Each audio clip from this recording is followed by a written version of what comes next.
99.1 FM. Burby's 99.5 FM. Kaieteur Radio.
And now for the news in detail. When former President and Minister of Petroleum Donald Ramotar awarded the Kanji license on March 4, 2015 to Mid-Atlantic Oil and Gas Incorporated, he granted the company an effective waiver of all taxes, duties, and other charges derived from petroleum operations.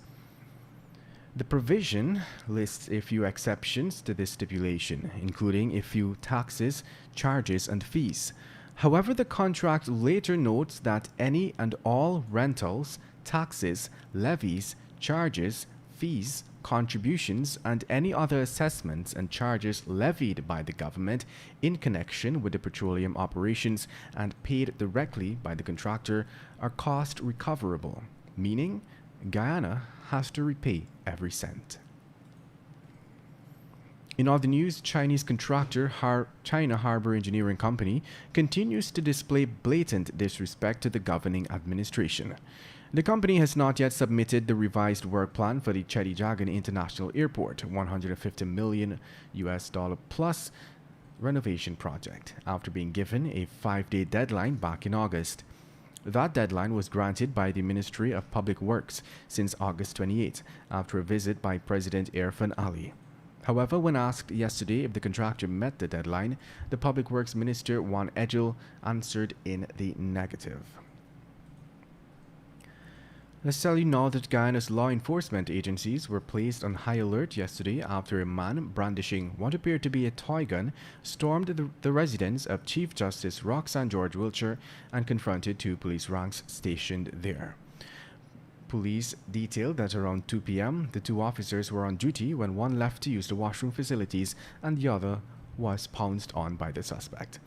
It was reported that the Chief Justice's neighbor is host to an abundance of CCTV cameras. However, it is unclear at this point in time whether footage detailing the incident was obtained.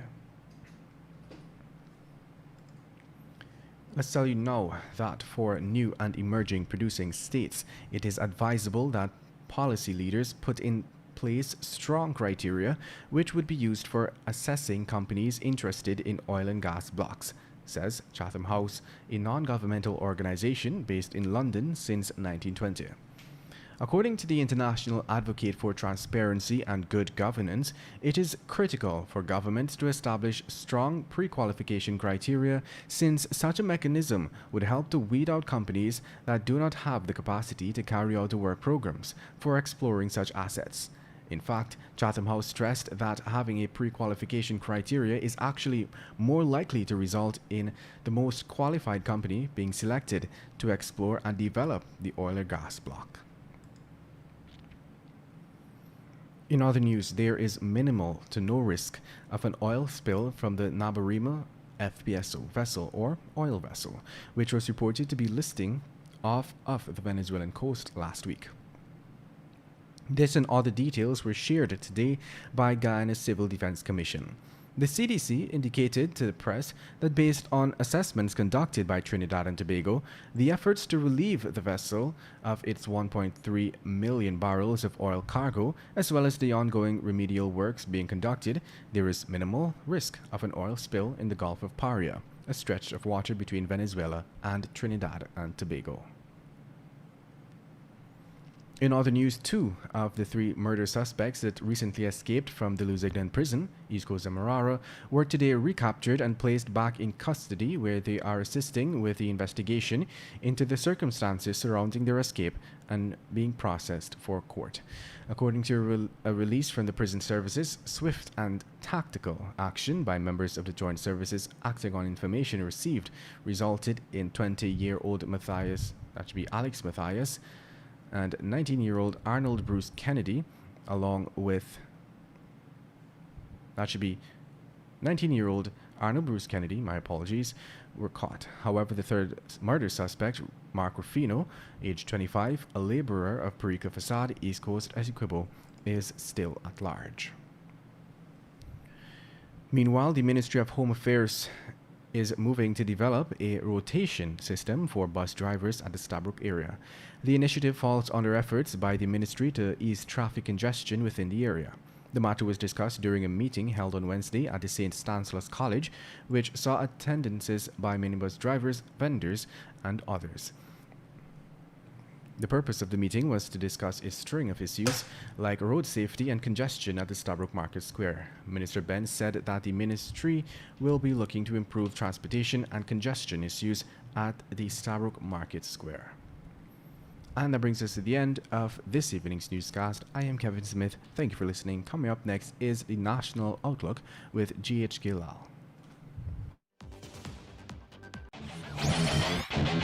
Want value for your advertising dollar? Then place your ads on Kaieteur Radio's newscasts. Streamed live on 6 different mediums, reaching hundreds of thousands. Advertise today and watch your dollar grow. Call us on 225-8465 or 226-8210 today. Spend your Saturday afternoon